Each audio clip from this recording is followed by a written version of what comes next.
I think we can all agree that if a certain artistic choice reoccurs in a franchise, then it's become expected, whether one likes it or not.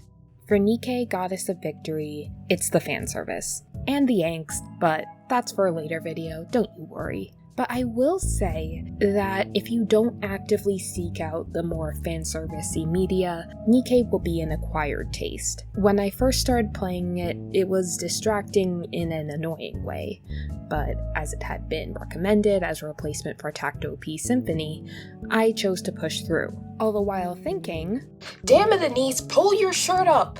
But then the angst came along and that became the last thought on my mind. So imagine the shock of the internet when, after being approved by China for an official release, some of the censored designs were interesting. Most were tame, one so far was completely redone and is incredibly cool, but some were met with well-deserved negativity. So today, I'm going to take those two censored designs and fix them, because one is ugly and the other is lazy. So without further ado, let's begin. And to start with the lesser of two evils is Alice.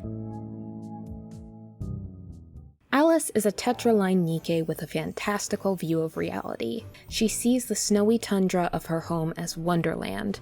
She views the Ark, which is basically an underground city, as Elysium, a wondrous paradise. And to her, her squad mate Ludmilla is the White Queen. The raptures that she fights are enemies sent by the Queen of Hearts. And the player character is the White Rabbit, who she lovingly refers to as Rabbity. As for Ludmilla, she has a level head but often encourages others to play along with Alice's fantasy. Ludmilla sees this as protecting Alice's inner world, and says that even if Alice's world doesn't align with ours, it's still precious, deserving of protection, and must not be destroyed, for each inner world is someone's home. Obviously, this should not be applied to real life, but for the game and this character, I think it's fine. I should also explain that I feel this way because Nikkes are basically cyborgs. They're the brains of human women and girls in non-human bodies, and this game actually addresses the mental ramifications of this concept. Namely, Nikkes, should they become too aware that they are fundamentally no longer human, or suffer an immense amount of psychological stress, will undergo something called a mind switch. When this happens, a Nikke has a complete mental breakdown, to the point where it damages the brain, and the repercussions will range from a complete memory loss and a drastically altered personality, or in the worst case scenario, result in a brain becoming so damaged that the Nikke is euthanized. Reformatting the memory is the way to stop this, but it's rare for Nikkes to bounce back from such a procedure. So it's safe to say that Ludmilla is also trying to protect Alice from this. What? Surprised? I told you there was angst. In addition, Alice is, well, it's unclear how old she is mentally.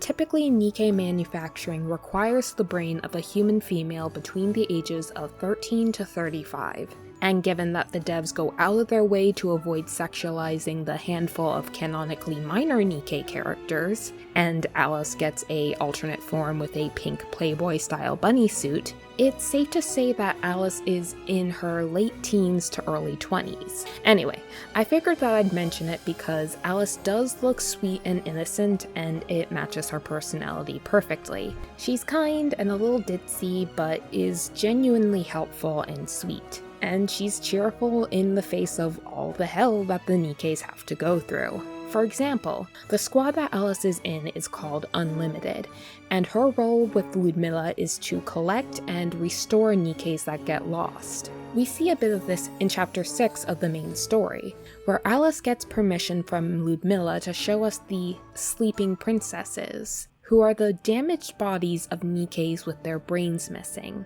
Two that she shows us are Princess Bluehair and Princess Yelloweye, names Alice christened them with, and she completely ignores the physical damage that their bodies are in. Both of these poor girls are missing part of their skulls, and one has her body severed in half. Alice acknowledges none of this, and it's implied that she might not even recognize that there's been damage done to them at all. But enough about the angst I keep teasing. On to her outfit.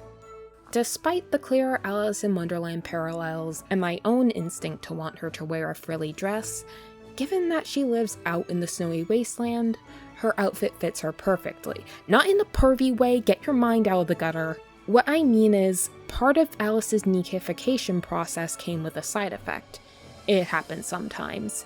But Alice's particular side effect is that her body generates a lot of heat. So the suit she wears is actually a cooling suit, meant to protect her and, not melt all the snow and damage the ecosystem. And as for the censored outfit, well, it's just ugly. Let's start with that. I can understand wanting to cover her boobs even if I warmed up to her original outfit, no pun intended, but why did you have to throw her in gym shorts and a hoodie in a snowy wasteland? Okay, I guess the top is okay, but it's also not really that interesting. It feels like they just threw something on to cover her chest, and they missed an opportunity to do more with the design to show off her personality better. It could have had like some stripes or bows or even a rabbit print on it, but it just feels out of place.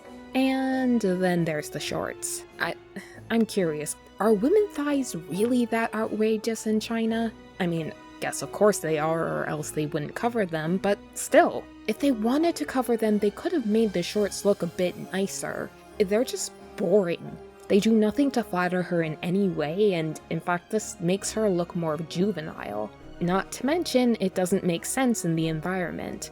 The shorts and the hoodie look like something Alice would wear to bum around indoors. If these got wet, I feel like they would just cling uncomfortably to her, and she'd probably be more cold than she wants to be. Also, they removed the bunny ears on her headset, which I don't understand because they were cute. Look at them! They wiggle and twitch. This redesign sucks so much and got so many complaints that they changed the design. And by that I mean they took Alice's paid skin and made that her official outfit for the Chinese server. So when it came to redesigning this, I had a bit of trouble. Winter gear isn't my favorite thing to draw, and if you've seen my Instagram, you know that I love to draw pretty dresses and things that aren't super bulky in any way. But with a winter coat, you need that bulk to stay warm. Another thing was figuring out a cute coat design. I knew that I wanted it to have fur because I think Alice would like to snuggle up in it, even with her cooling suit on. And of course, I kept the cooling suit because Alice has a legitimate reason to wear it. But I did decide to change her shoes. Not because they were censored in any way, but because I feel like boots would be a better fit for her environment. I mean, sneakers and socks paired with a consistently snowy world are just a bad choice all around. Maybe they're waterproof, but all I can think of is Alice sloshing around in soaked sneakers and uncomfortably cold feet. Plus, they clash with her main outfit, which is very sleek and futuristic. So in the full outfit, I kept the pink and white theme, especially on the boots, and I gave her a little bunny belt for her coat, which I think she'd really like. Towards the end, I did have trouble deciding on a little detail for her coat. I played around with hearts and flowers and snowflakes, but eventually ended up with these simple stripes. And sure, her outfit doesn't do anything in terms of camouflage, but since she was already walking around in a pink outfit, making it even more pink wouldn't hurt. Plus, she has a sniper rifle, so if there's anyone I have little faith in, it's the Raptures, right next to my faith in drawing a decent gun. But with that, Alice is done. Oh, Mihara. So, this is the original Mihara. Feel free to take her in as much as you like, because this is how they chose to censor her. And it's not the outfit that's the problem, it's what they did to her breasts. From a distance, it's fine, but then you zoom in and realize, why is there no curve that naturally leads from her chest to her boobs? And why is the top drawn in a way that makes it feel like they just photoshopped her boobs out, drew some black on her chest, and just pasted them back on? It's a botched boob job to end all boob jobs. It's so bad that the Nikke subreddit was making fun of it or feeling bad for the Chinese server. And this redesign is baffling because she has a fucking lab coat. You can see it when she's shooting, and it's hanging off of her in her idle pose. Just put the damn lab coat on her and cover her chest that way.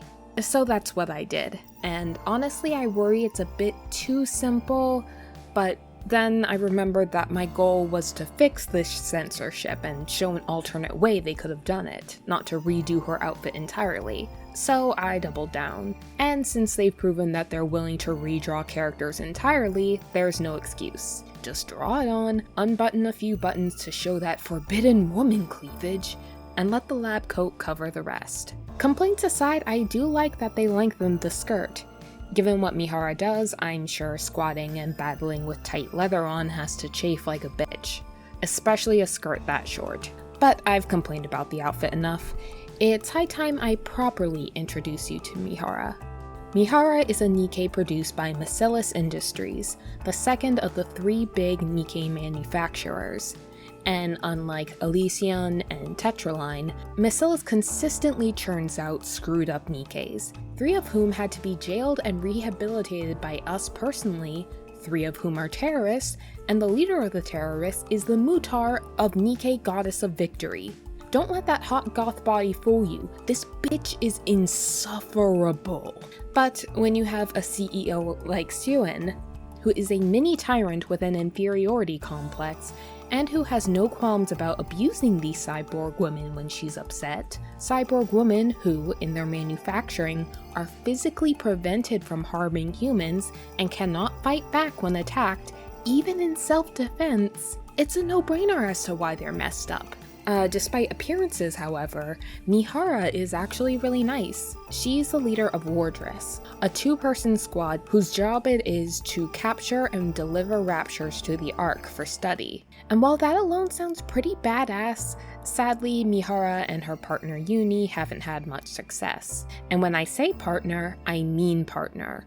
These 2 are in a romantic BDSM relationship, with Mihara as a masochist who loves to receive pain while Uni loves to dish it out. And Mihara's abilities are pretty advanced. One of the things that Mustang succeeds in is innovation, granting their Nikke's fantastic abilities that probably also have resulted in a mind switch or 2. Mihara herself has the ability to swap her senses with her enemy, allowing her pain to be transferred to them and vice versa. And we're introduced to this because Suyen forces Mihara to use her ability on us. She swaps her senses first with our squad and then on us personally while Suyen shoots her, to threaten and force us to work with them to capture a powerful rapture.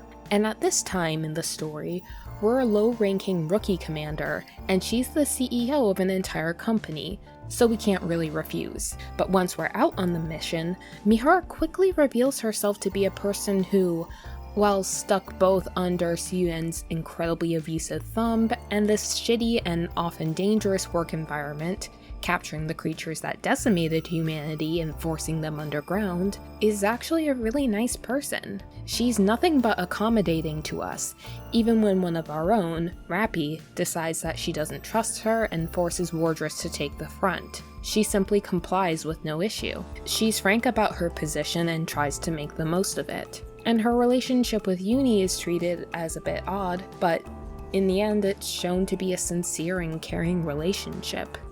They don't explicitly say that they're girlfriends, but it's heavily implied. These 2 would die for each other. These 2 would die if one of the other died. These 2 are in love. And in a way, there's something really admirable about their relationship. Speaking of Uni, this is her sensor design, which I like, but it makes me feel just as bad for Mihara. She got a botched breast reduction and Uni got longer shorts. Speaking of, as I worked on this, I began to question again if it was even worth drawing out. I didn't really modify her outfit all that much. But then I remembered the design that they redrew entirely and realized that, yeah, no, it's important. I was gonna save this for another video, but I realized that this completely shoots the issues with Mihara's design in the foot, and shows that yes, they could have just redrawn her, but they went the lazy route. This is Mustang, the CEO of Tetraline and the GOAT of all the Nikke CEOs. Flamboyant, fabulous, and an all-around good dude, he is responsible for Nikkes pertaining to entertainment!